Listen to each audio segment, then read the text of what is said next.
In the headlines, bandit attack Katsina communities, kill 3 and abduct dozens. 4 killed, 16 injured in Lagos-Ibadan road auto crash. Federal government gets $134 million AFDB loan, targets $35 million export gains. And lastly, on the foreign scene, Taiwan condemned China over war drills. Hello and welcome to Trust TV News Updates. I am Martia Umar.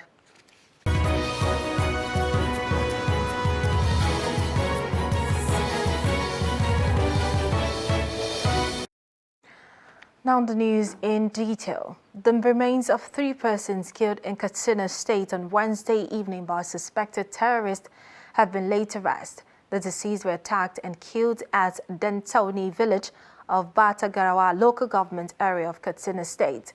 Abdullahi Yamadi gives us an update on the attack, and he filed on this report.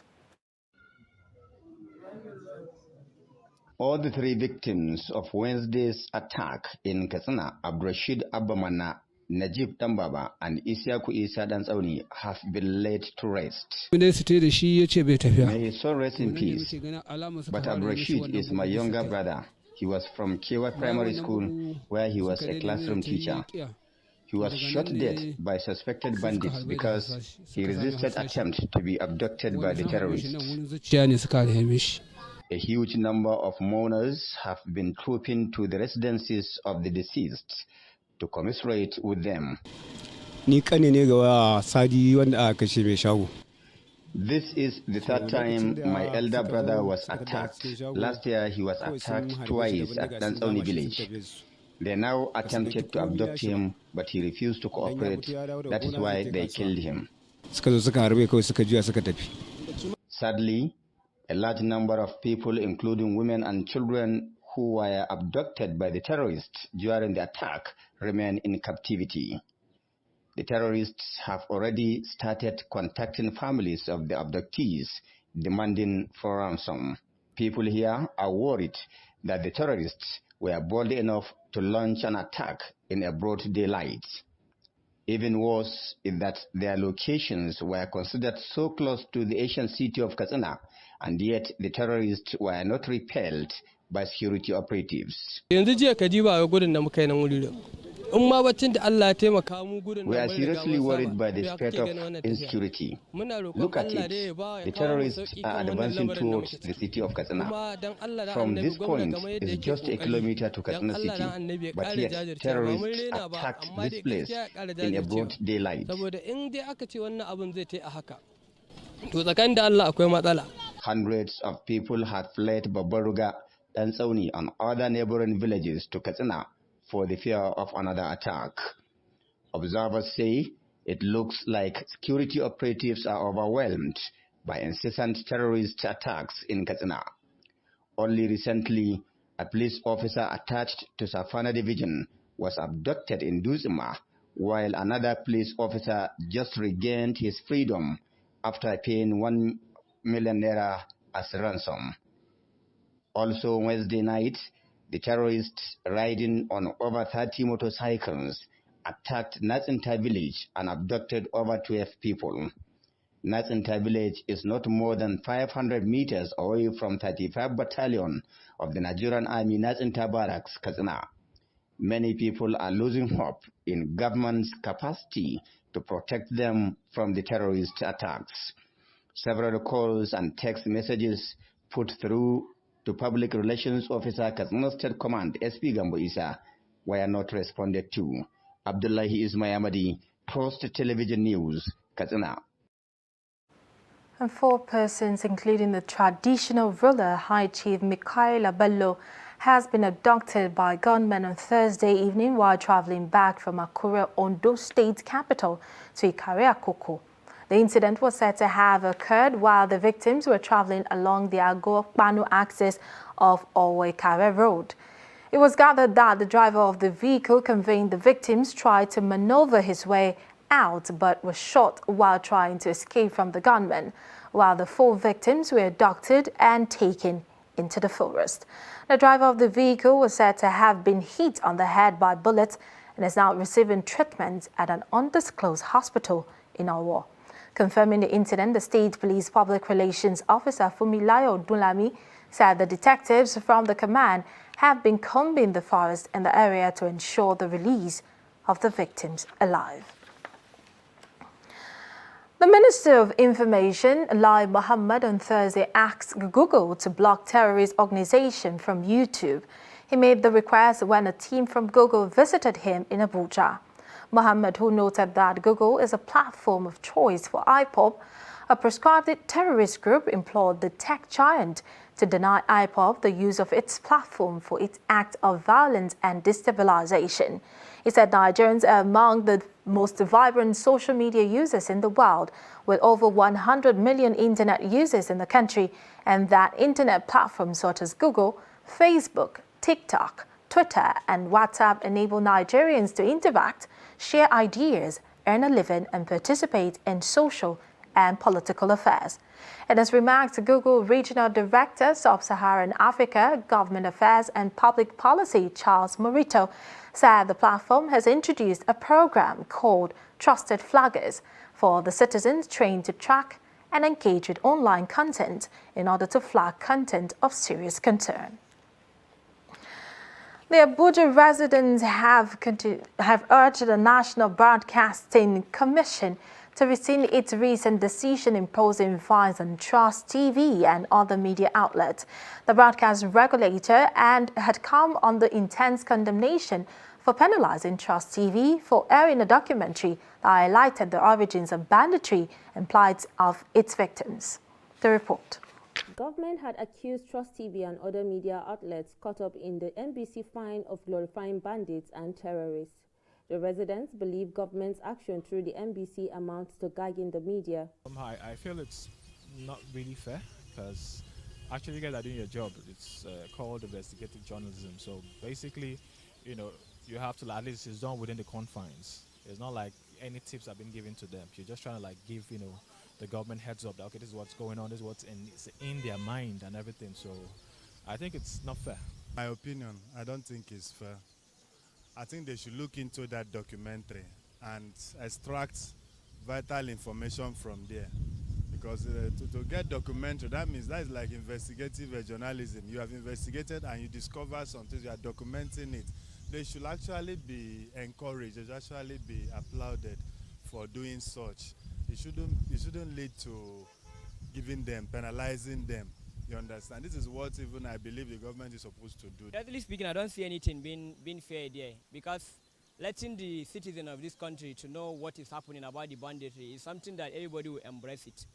But for the government, for NCC to just fine a charge, NBC, to just bring a fine of 5 million naira on Trust TV, I think is very wrong.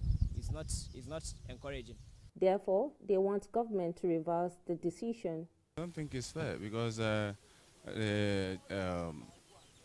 journalists, they do a good job by going to, get information for us to know what is happening. I don't think it's fair. If they really sanction them, I think it's not fair. Because by doing that, they are denying Daily Trust TV and Nigerians to express their fundamental human rights. There must be freedom of speech. The back and forth on the fine imposed by the NBC clearly shows that Nigerians believe that Trust TV was doing its job and providing them with useful insights. They therefore want government to be fair to the TV network and reverse the fine. Fatima Musa, Trust TV News, Abuja. And meanwhile, the Broadcasting Organization of Nigeria says that the National Broadcasting Commission had violated its own laid-down rules and procedure in the course of sanctioning some of its members. BON says the NBC was required to wait for a response from the affected stations before slamming them with a sum of 5 million naira fines for transmitting TV documentaries that were offensive to government. BON pointed out that the case of Trust TV, its executives were summoned to the NBC's headquarters and handed later without due process. BON is therefore asking the regulator to withdraw the fines imposed and adopt a two-layer disciplinary process on matters pertaining to violation of the codes. And moving on, 4 persons have been confirmed bonds beyond recognition in a road accident on Friday on the Lagos-Ibadan Expressway, while 16 others sustained injuries. The accident, which was said to have been caused by overspeeding, resulted in loss of control while the bus rammed into the median strip and burst into flames. According to Public Education Officer of Ogun State Sector of the Federal Road Safety Corps, Florence Okbe, the incident was a lone accident that involved a master bus, and the injured victims have been said to be taken to Victory Hospital, Gara, for medical attention. The sector commander of the FIRC Ogun State Command, Ahmed Umar, has however advised motorists to obey traffic rules and regulations. Now to legal matters, the Court of Appeal Abuja Division has set aside the judgment of the Federal High Court Abuja, which discharged and acquitted the former Chief of Air Staff Air Marshal Muhammad Umar of a money laundering charge to the tune of 66 million naira. In a unanimous judgment, the 3-man panel of justices led by Justice Alfreda Williams overturned the judgments of the Federal High Court and ordered that the defendant continue with his defense on counts 1, 2, 3, 5, and 6. The former Air Chief was prosecuted by Economic and Financial Crimes Commission (EFCC) on 1 count bordering on money laundering, allegedly stolen from the accounts of the Nigerian Air Force during his tenure between 2010 and 2012 to the tune of 66 million naira. In his judgment, Justice Nnamdi Dingba of the Federal High Court ruled that the prosecution failed to provide any evidence that Umar gave the instruction for the transfer of the said funds for the renovation of his private property in Abuja. Still on legal matters, proceedings were again stalled by the Federal High Court Lafia in Nasarawa State in the case between Labaran Magachi and Ahmed Tukur following the outcome of the All Progressives Congress Nasarawa West Senatorial District primaries. Counsel to the plaintiff, Gali Umar, who alleged forgery, requested the court to subpoena an INEC official to clarify discrepancies in the documents the parties brought before the court. Abubakar Abdullahi sent in this report, as presented in our studio. In the suit, Labaran Magaji had dragged the All Progressives Congress and Ahmed Tukur to the Federal High Court in Lafia, praying the court to declare him winner of the primary election. He hinged his call on alleged doctrine of delegates list among other irregularities. Counsel to the plaintiff, Gali Umar, alleged discovering of forged INEC stamp and signature that were used as basis to seek for an adjournment to enable them prepare better. Counsel to the All Progressives Congress, Ibrahim Bawa, on his part, also said the case was adjourned to allow the plaintiff to issue an application to allow an INEC official to make some clarifications. For that purpose, apply for an adjournment that the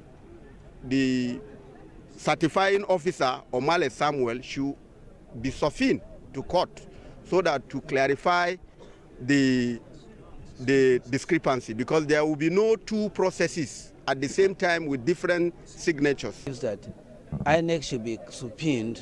According to him, a staff of INEC should be subpoenaed to come and make some explanation. We can't say what the explanation will be until the person comes to say what he wants to say.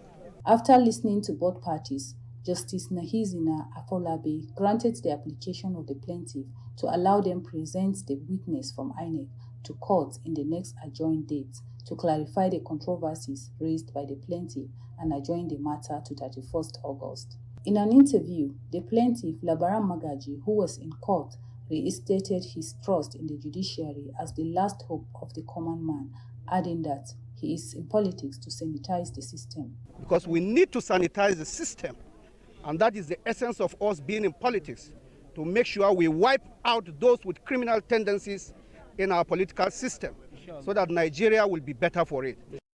Apart from the Nasarawa West Senatorial District primary, the Federal High Court Lafia is entertaining over 10 political cases filed before it, arising from the last primary elections conducted by APC in the state. You're watching the news updates on Trust Television. Coming up shortly. Gishiri resident demands access road and health facilities. These and other stories after the break. To stay with us.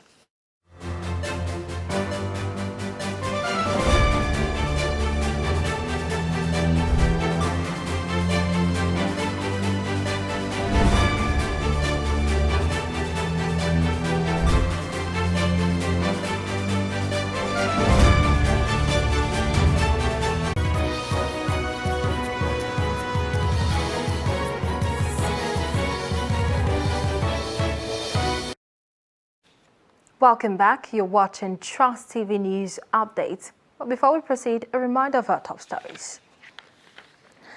We told you that bandits attack Kasana communities, kill 3 and abduct dozens. And 4 killed, 16 injured in Lagos-Ibadan road auto crash. And moving on to other stories, the Minister of Humanitarian Affairs, Disaster Management and Social Development, Hajia Sadia Umar Farouk, has been commended for the inclusion of other persons as beneficiaries of the federal government's grants to the poorest and most vulnerable persons in rural areas across the country. The Grant for the Vulnerable Group program under the National Social Investment Program is part of President Muhammadu Buhari's social inclusion and poverty reduction agenda in favor of senior citizens, internally displaced persons, returnees and persons with disabilities. Director General of the National Senior Citizen Center, M.M. Omakaro, who made the commendation, said the center is granted a facilitation of 70 older persons in each state of the Federation to benefit from the 20,000 Naira one-off cash grant. A statement from the center's head, Corporate Affairs, Media and Communications, Ominio, then said the initiative will boost the income and productive assets of the targeted beneficiaries, which is the objective of the initiative. Residents of Gishiri community, a suburb located around Katangpit district within the Federal Capital Territory, have decried the non-availability of some social amenities and deteriorating state of existing ones. Trust TV's Aisha Saliu, who visited the community, which is home to people from over 30 ethnic groups in the country, reports that residents are asking the government to provide basic healthcare facilities, accessible roads, schools and security to enhance their living conditions. The report. Tucked within the Abuja Municipal Area Council is Gishiri community. Despite its proximity to the city center, the community lacks accessible roads and other necessities of life. Members of the community have taken it upon themselves to provide some of these necessities due to continuous government neglect. 3 years, we will go and mark. When we write a writer, go and mark. For me, try do our roads to now, and not do them. So school here, and not do. So I'm here, we write them through a mark. Now, and not do them. So now, children is going to meet here. No Sunday school here, but pro school day. We don't have junior secondary school and senior secondary school. We will be trekking to school and the road is not good. Our road here, just where you were coming, you see how the road is very bad. Although the community has constructed a primary healthcare facility, residents worry that the lives of people, especially women and children who patronize it, are not safe because it's below standard. Beyond the obvious deficiencies in the health facility, Gishiri community also battles environmental pollution, especially during the rainy season. Sometimes people will sick. There's no standard hospital. There will be rushing emergency to like Maitama, go to Use. Sometimes they will not see the doctor to attend to them. The primary health care, though we have one, but the one we are having there is just like a room that they are managing. The primary health care we have is too small for the community. Like the primary health care, if 5 people are sick, there's no anyhow 5 people can be there because it's very small. They are also not spared of the menace of insecurity, as the unholy activities of miscreants now constitute a threat to residents. These are scavengers. They call them Babambola. Something around 6 something in the morning like this, one person don't take what he want to take. Your house, they'll come and knock your house. If you leave something outside, they will carry it and go. And they always tear people's house to enter, carry what they want. Sometimes they come with knife. If they overpower, you have nothing to do. Before you know, they will enter our houses, even though you have pots that you cook. You wake up the next morning, they have already packed everything.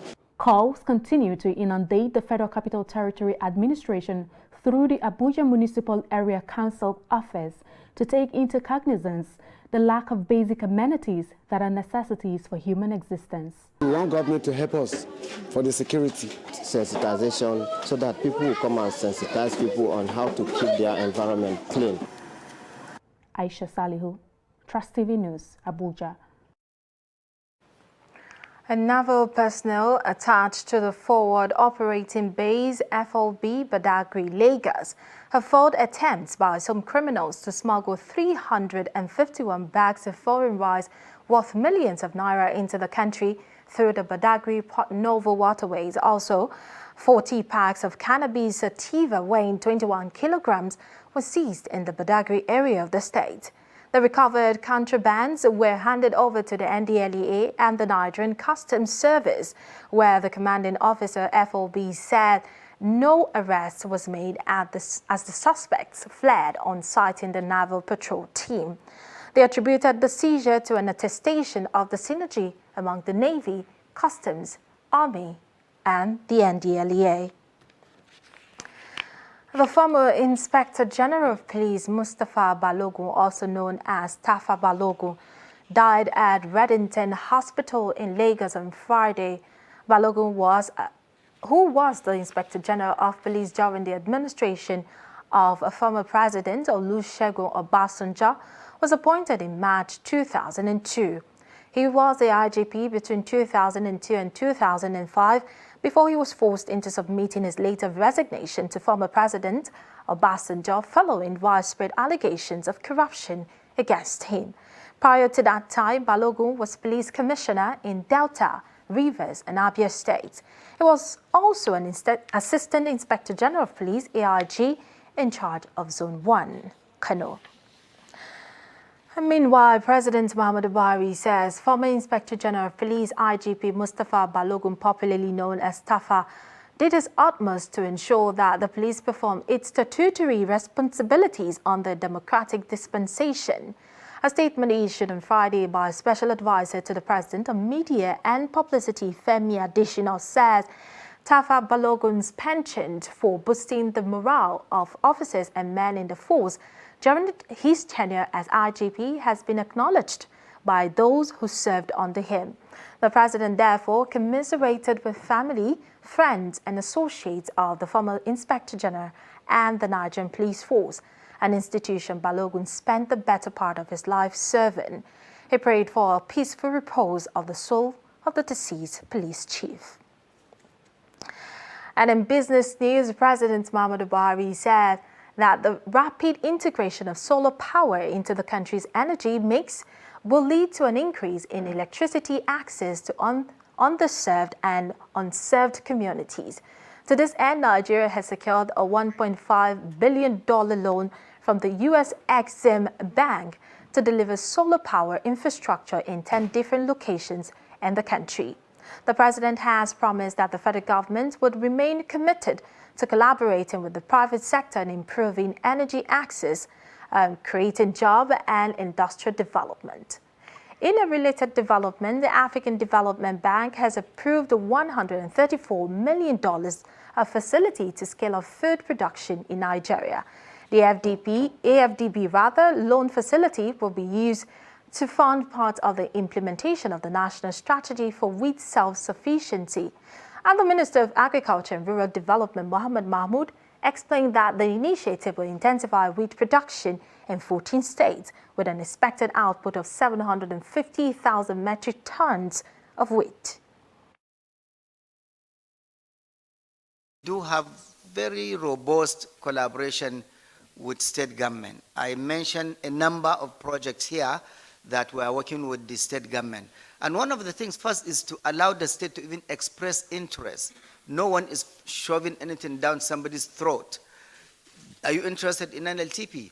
Are you interested in El-Press? Are you interested in this wheat production, in this, in that? You are interested? Yes, okay. If it's a situation where the federal government will fund 60%, 80%, you provide 20%. We do that, and we have a lot of those. And on the foreign scene, Taiwan on Friday blasted China after Beijing encircled the island with a series of huge military deals that were condemned by United States and other Western allies. During Thursday's military exercises, which continued on Friday, China fired ballistic missiles and deployed both fighter jets and warships around Taiwan. The People's Liberation Army declared multiple no-go danger zones around Taiwan, straddling some of the busiest shipping lanes in the world, and at some points coming with 20 kilometers of the island's shores. Beijing said that the exercises will continue until midday on Sunday, and Taipei reported Chinese fighter jets and ships crossed the median line that runs down the Taiwan Strait on Friday morning. And in sport, the Super Falcons of Nigeria dropped 7 places from 39th to 46th position in the latest FIFA Women's World Ranking, according to CompleteSports.com. A latest ranking was published in FIFA's Women's World Cup verified Twitter handle on Friday. And despite the dropping in the ranking, the Falcons remain number 1 in Africa, while new WAFCON champions Banyana of South Africa moved up from 58th spot to 54th and announced second on the continent host. And the runner-up of the latest WAFCON, Morocco, climbed to 76th, while bronze medalist Zambia now occupy 80th position. New European champions 3 Lionesses of England climbed 4 places to number 4 in the world. Germany, who lost to England in the European Championship final, climbed 3 spots to number 2, while reigning world champions United States of America maintained their number 1 spot. With that, we have come to the end of the news updates on Trust Television. For more, you can follow us across all our social media platforms. I am Martia Umar. Thank you for watching and stay tuned.